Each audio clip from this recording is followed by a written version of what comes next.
Whatever the contribution I do in Nepal will have the more amplified impact on the community and society compared to like I work in the USA or in the developed country. I come back to Nepal, so in the last the 2 years we discovered so many new diseases in crop which has never been reported before, and this is the contribution I really did in the last 2 years, which was not possible if I work in USA. We have a well-equipped, we developed the well-equipped laboratory. We can do a lot of molecular work, even the DNA fingerprinting, right, in our lab, running the PCR. Research output and your research achievement is not well connected with your career. This is one of the biggest challenges. Our guest for today is Dr. Ram Khadka. Dr. Khadka is a very passionate agricultural scientist working at Nepal Agriculture Research Council. He has completed his PhD from Ohio State University in USA, and he has been awarded with many prestigious national and international recognition. Today we will be talking about his personal journey as an agricultural scientist, his experience, and definitely about the agricultural research in Nepal and its contribution to overall development of the country. Welcome, Dr. Khadka. Thank you, Dr. Rama. How did you decide to pursue your career as an agricultural scientist? I was grown up with the farming family, so my parents used to grow rice, wheat, and so many crops, and we used to rear animals as well as in the home. And I know what are the challenges of the farmers in Nepal, and so how this can be improved with the the improved technologies and science and those kind of things. And when I was in the high school, so I read an essay about the importance of agriculture. Actually, I didn't have opportunity to read the agriculture in my high school, but in 10th grade, I got opportunity to read that essay and decided that agriculture is a subject that I want to read in the future. And so then I decided to do the undergrad degree in agriculture. Then after I joined plus 2 in science, and I know that after plus 2 we can enroll in the undergrad program in agriculture science. And I came to know that there is a university, there is a undergrad program in agriculture at Institute of Agriculture and Animal Science at Rampur, Chittagong, and then I decided to join undergrad in agriculture science. That's my beginning. How I decided to. Yeah, after your undergrad, you work in development sectors, right? Yeah, so after the undergrad degree, so then I joined for the master's program in the same university, and during that period, I know that like farmers have a lot of challenges to manage the crop disease, right? So they don't have much experience, and then don't have even the information how to tackle with the diseases. And then I decided to continue my career in plant disease management, is known as plant pathology. And I completed my master's degree, and then after I joined a NGO, non-governmental organization, in my home the district. I work over like almost 10 months, and then I joined another international organization in the hilly region in the Doti district. Then after I joined Nepal Agriculture Research Council as a scientist. And then you also went in the United States for your higher education, for your PhD. So after joining NARC as a researcher, so I worked over there 4 years, and then after I went to United States for my PhD degree, and so I started my PhD in 2016, and then I completed in 2021.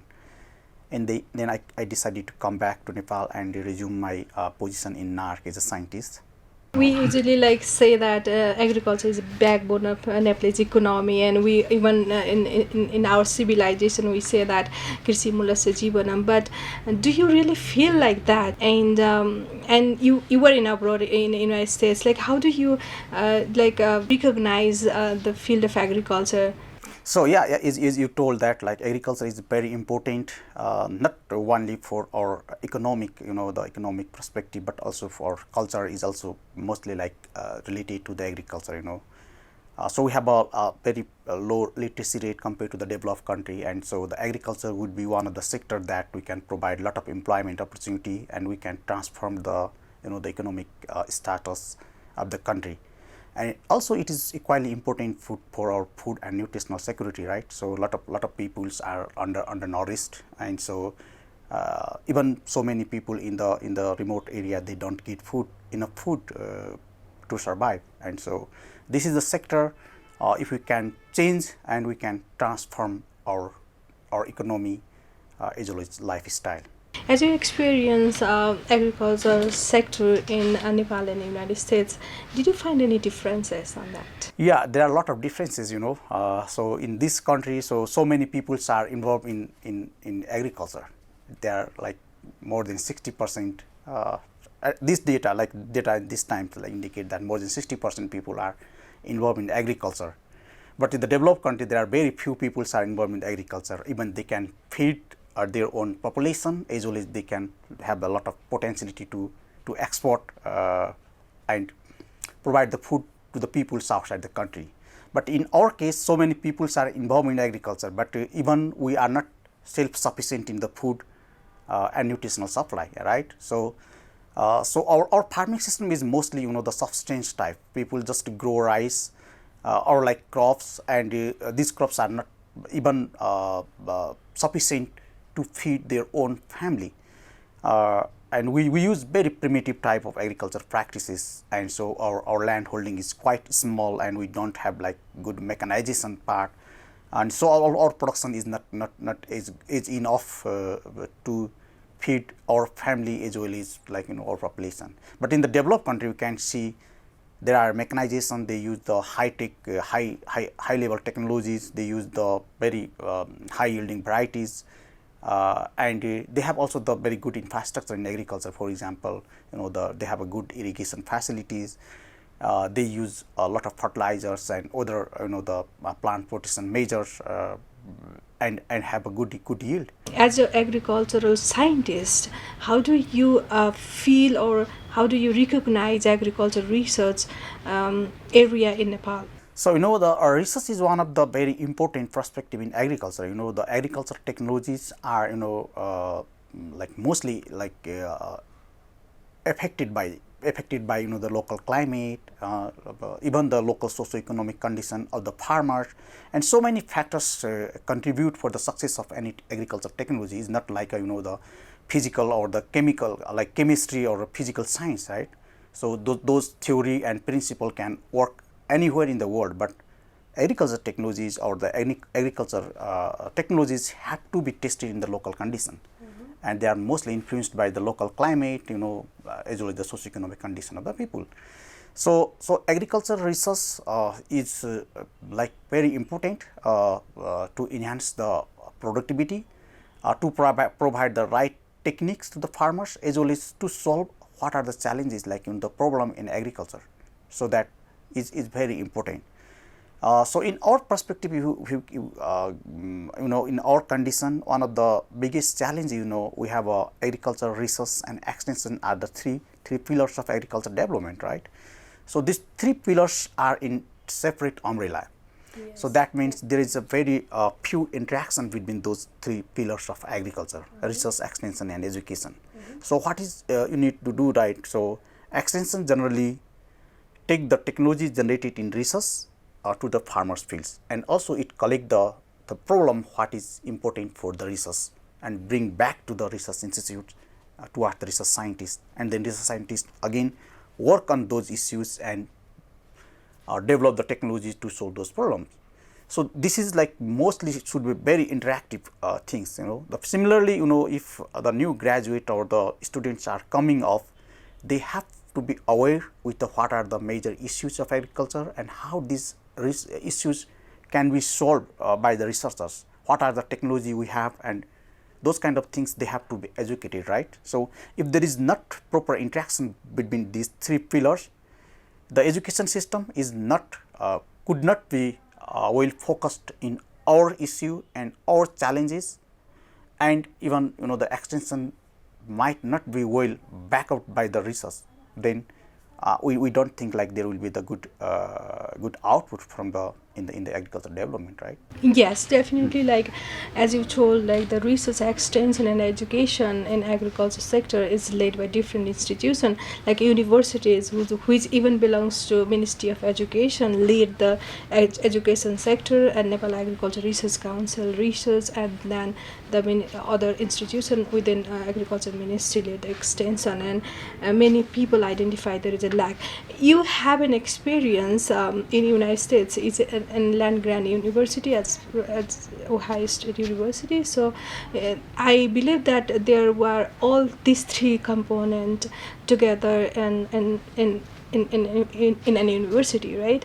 So based on that experience, how do you see how could we improve our collaboration between these three pillars of agricultural development? Yeah. So this is a very good example. If you see like the land grant model in the United States. So for example, when I was a graduate student over there, so my professor has the three responsibilities actually. She was responsible for extension, she was responsible for research and education. So the part of her job was also extension and research and education. So we used to go to the growers field and do a lot of field experiment to tackle their challenges, right, is a part of our extension program.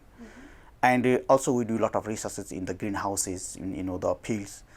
And she was also involved in the education side, like so she know like what is the problem in the farmers fields and what need to be aware with the new generation scientists, for example the agriculture students. So that's how they work together, how they work together, right, to solve the farmers problem. But as you told, in our condition, researcher in this country are 100%, their responsibility is 100% researcher. We don't have extension, the responsibilities. So the extension workers, they are mostly involved in the extension work, and the education, like the university faculties, they are mostly involved in the teaching, and they don't have like research responsibility and the extension responsibilities. So if these three, the three pillars are separated, and if there is no enough interaction between them, and I think we will not get a lot of output. Our concern is, as a young scientist or a young person working in this field, how could we make an improvement? Is there a need for policy improvement or joining to structural reform, or how could we make change on this like gap, in institutional gap, or to move to progress in agriculture research, extension and education in Nepal? Yes, yeah. So I think there was a lot of debate about that, a lot of discussion, and so many, I think the policy papers like recommendation has been already done. And so if you see the scenario like 10 years before and now, you think we can see a lot of improvement, but there are many, like the rooms to improve again. For example, now the Agriculture and Forestry University also has the research responsibilities. The faculties have the research responsibilities, and the faculties are also, we can see like a lot of example that faculties are also involved in the varietal development, right, a new variety development, and that is one of the progress. In the research side, and we are also focusing on developing the outreach sites and the agricultural research model places, and so where we do the extension work, and so that whatever the technology we generated in the research station or in the lab, then we take those technologies to the farmers field through the outreach sites. We have outreach site across the country, right? So this is also the changing scenarios, right, we are working. So the more things, like we know this situation, and so we know this gap, and so we are trying to include to solve this issue with our personal level also, right? So for example, I'm leading a project funded by Feed the Future Innovation Lab for horticulture. So in this project, I'm running a lot of the participatory action research. Through that research, I'm at the same time I'm validating my technology in the farmers fields. I'm doing research, as well as I'm teaching farmers how to adopt the technology based on like learning by doing. I'm working with the farmers. Farmers are involved in the technology, the trials, right? So they will learn how to adopt those technology in their own condition. At the same time, they will also evaluate which is good and which is bad, right? So that is a part of our like personal, you know. Some people are doing very well even within this structure, and I believe you were one among them. So a personal level question, like many people when they go abroad, especially in developed countries, the United States, States of America, they just decide to stay over there because they might have better research opportunities than here. So why did you decide to come back and work here as agricultural scientist? Yeah, this is a really good questions. You know, the very important one also. So we have a lot of agricultural scientists, even like, you know, staying abroad in developed countries like USA, not only in the USA but also Australia, Europe, and those countries, right?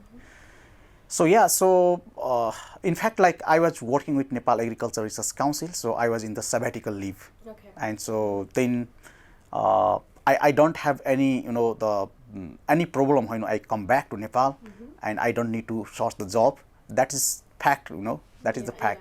But even with that, like, Yes. people think that there is better opportunity Yes, abroad, and yes. people decide to stay over Yeah. there. Yeah. So and even in that, your yes. graduate education, you were like a very excellent student, and you won very prestigious awards to get opportunities. You could easily have been a renowned scientist in America as well. But Yeah, that's the good question. You know, like at that time, you know, we around 12, 10 or 12 scientists we left together for the higher study to USA, Canada, and Australia.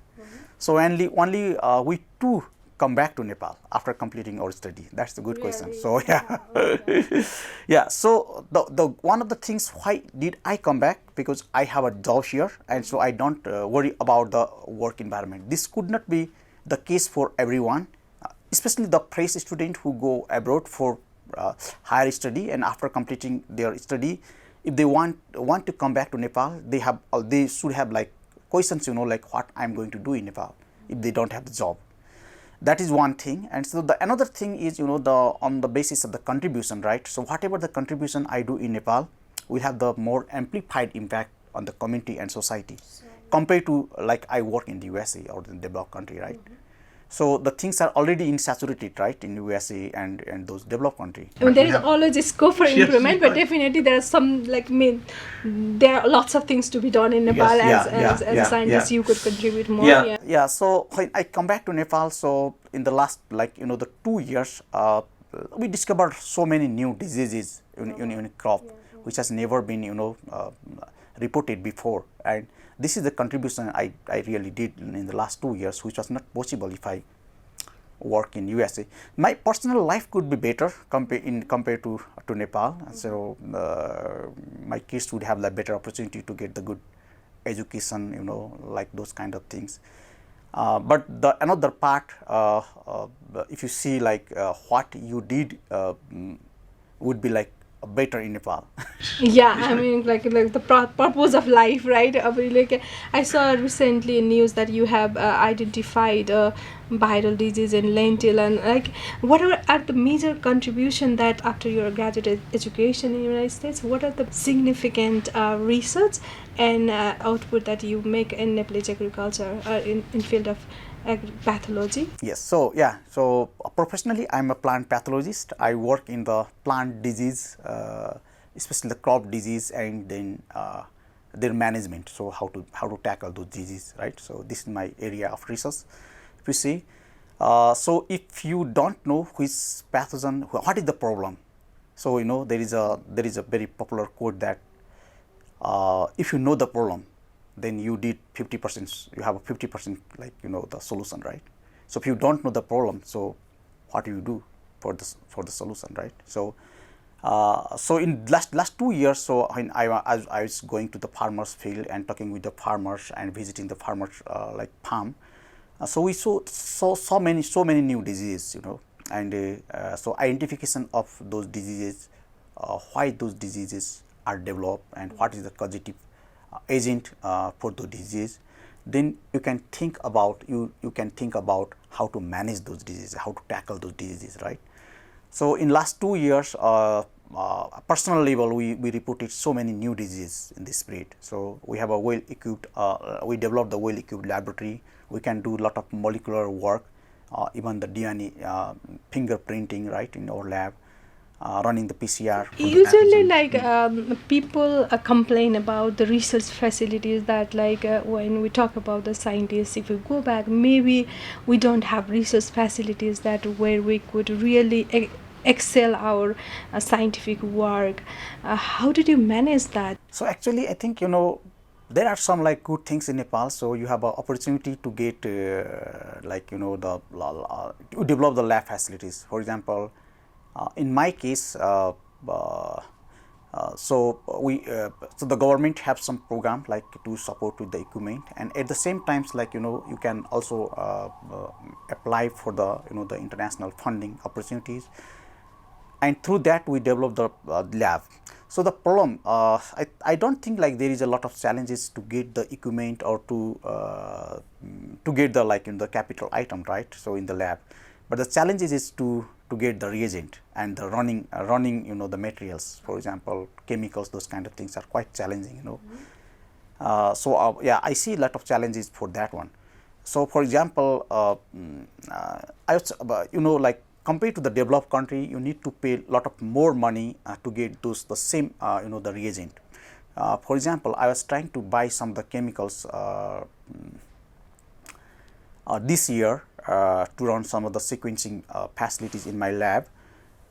So I compared the price, the local price and the price in USA. It was like 60% higher than the USA. Really? So we do have the less resources, less financial resources. We do have less like funding opportunities. But if you need to pay higher amount of cost for the same thing compared to the developed country, it is very challenging, right? Yes. It's very hard to run.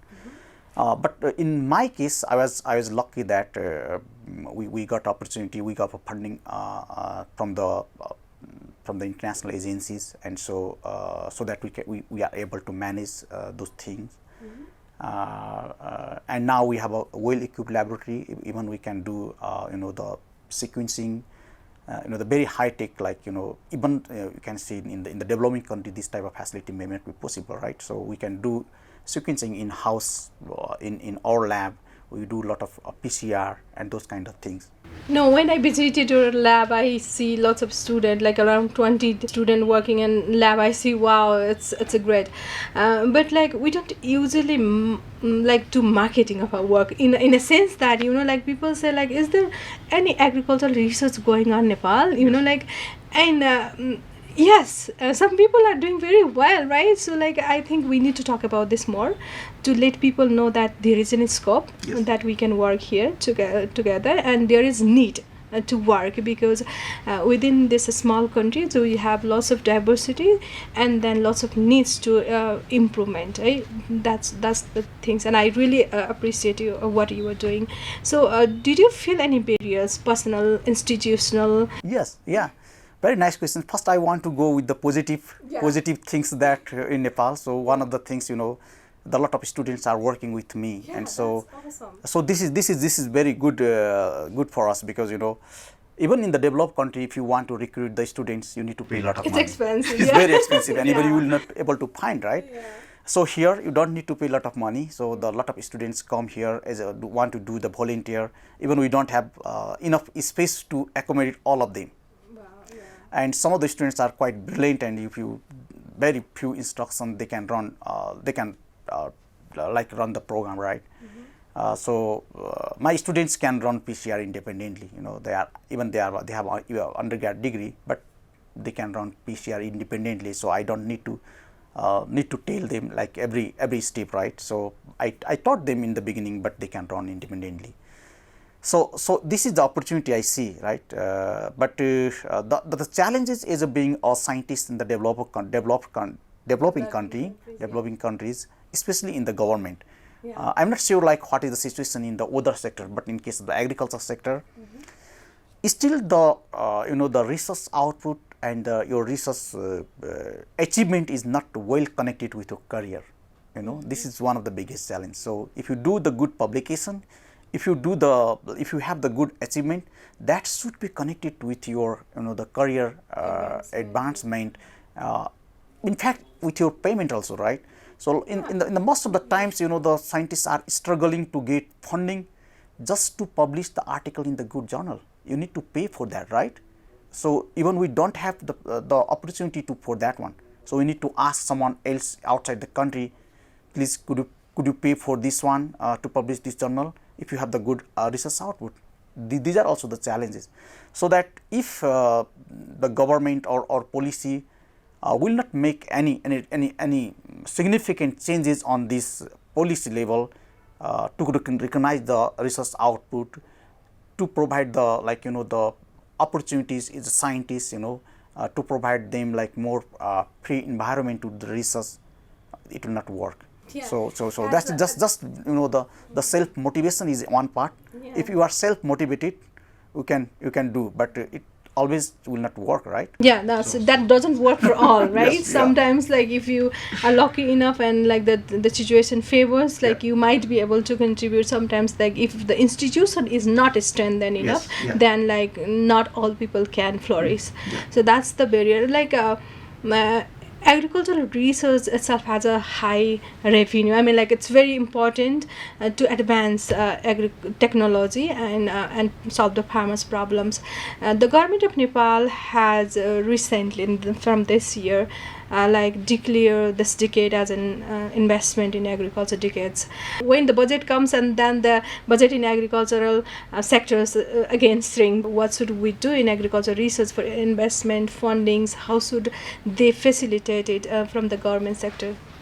Yeah, that's a good initiative by the government, I think. So they declared the investment agriculture, right? So, but as we analyze the budget till now, and there is a very few investment in agriculture. I think almost 3 to 4%, or sometimes it's a 6% of overall budget.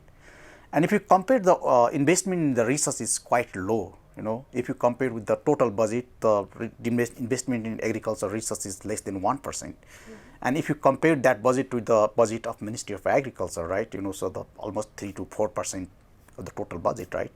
So it's the technology is most important to drive the agriculture.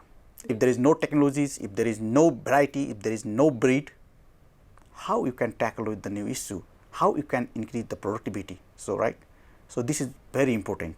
And even the development worker and policy maker don't understand that. So it's come only through the investment, right? So so even if you see the Nepal Agriculture Research Council is only the government, the agency working in the agriculture research. And our other institutes and also the universities also the work, but universities, it's the universities, mandatory. yes.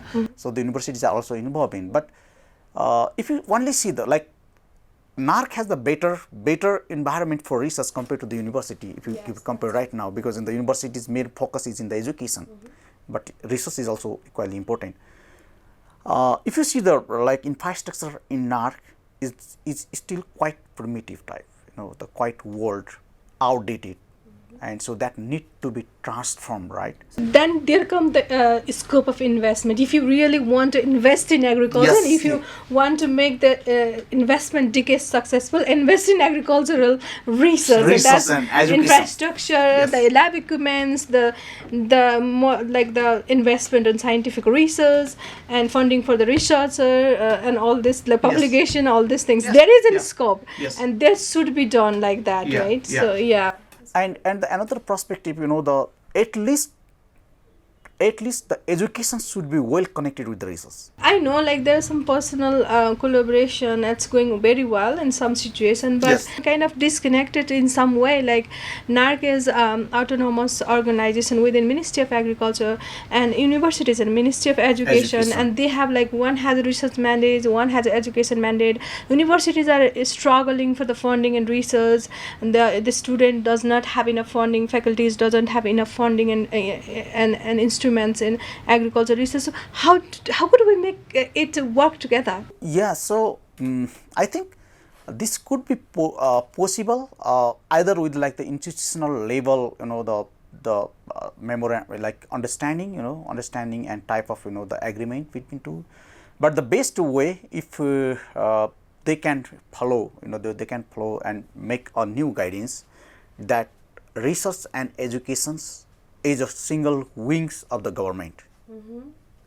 If they come in the same umbrella, research and education come into the same umbrella, that could make this connection more formalized and better compared to the informal linkage and individual labels, the So collaboration. basically, there needs That will not to work have an always. institutional reform Yes, yes. to strengthen the agriculture research and Yes, education yeah, in yeah. Nepal, right? Yeah. So the best way, if the agriculture education, educating institution in Nepal, could bring under Ministry of Agriculture Development, and NARC research is already under the Ministry of Agriculture, and that would be the better the opportunity to make the formalized connection compared to they are under the two different ministries, right? We may not be able to make this decision, but I think we can start a discussion over yes, it. Why yes, don't we yeah, have yeah. these three pillars: education, research, and extension together? Why don't we strengthen universities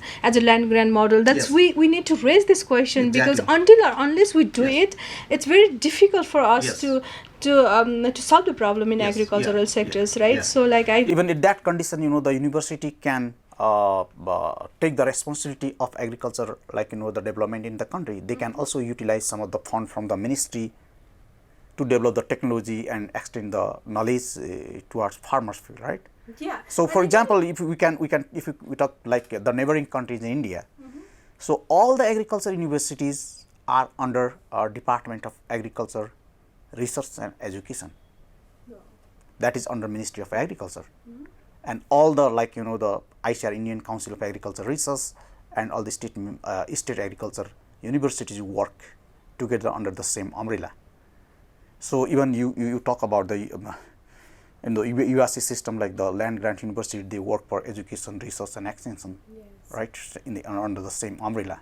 So this is very critical and very important, and so we have to start the discussion on that. I think the discussion is already started, but we need to materialize this situation.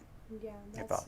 So unless there is no formal linkage or the formal the linkage between these institutions, I don't think we can do a lot of improvement in agriculture in Nepal. Even the local government people report the institutional gap. They don't even have enough employment, enough knowledge, and even enough guidance. So I was just thinking that how could the research institution like NARC could, and its research finding could translate in the local level. Is there any mechanism that we can recommend or we can work on it? And local government, 753 local government we do have right now. So how do we do that? Yeah, still there are a lot of the agriculture knowledge centers under the provincial government, and they are also not technically backed up by the federal government, and so we don't have the formal linkage between any institution in the federal government to those provincial institutions, right? So it was I think a type of mistake, I guess, because if at least those agriculture knowledge center could connect it with the NARC anyway, research, then the technology generated by research could directly go to the the agriculture knowledge center, and then that can go to the farmers field. That is the one part. So even we have an opportunity if if there is enough budget, with the research institute, research and education institute, they can develop an outreach site in each local province. Those outreach site, through those outreach site, NARC researcher and technician can stay with the local government, the wing of the agriculture wing of the local government. They can work with the local government for the technology transformation and generation, as well as the collecting the issue, researchable issue from the local government. That could be possible. Yeah, we went in this discussion, but we feel that even with this structural reform, there is still need for a structural reform if we want to strengthen the agriculture research, extension, and education in Nepal. Personally, do you want to share anything else from based on your personal experience and as an agricultural scientist, or to the farmers or policymakers in Nepal, even in the donor agencies abroad, in agriculture research sector in Nepal? Yeah, as being agriculture research in Nepal, we have a lot of challenges, but also we have a lot of opportunities. I told already challenges, as being a research scientist, your research output might not be well connected with the career advancement. So that is the challenge that need to be reformed by the government. That is not under your control, right? So if you see the opportunities, we have a lot of opportunities. You should have lot of opportunity from the international funding agencies. You can apply over there and get some funding to do the research. And also you have you have a lot of opportunity to do the research, to get the new finding, to solve the farmers' issues. And if you do the small things, that will have the amplified impact on the farmers' livelihood. It's even possible if you come back and then you can even pursue your career in scientific research, and it's you might have a better opportunity as well. Yes. I really appreciate your passion to work in Nepal, and we do really need people like you to transform the agricultural system in Nepal, and we will keep discussing on all those issues, structural reform, research gap and extension gap. And thank you so much for joining with us today, and I wish you all the best. Thank you so much. Thank you, Dr. Rama, for providing the opportunity to share some of my thoughts to the audience, and I really appreciate your time and all this providing this environment. Thank you so much. Thank you.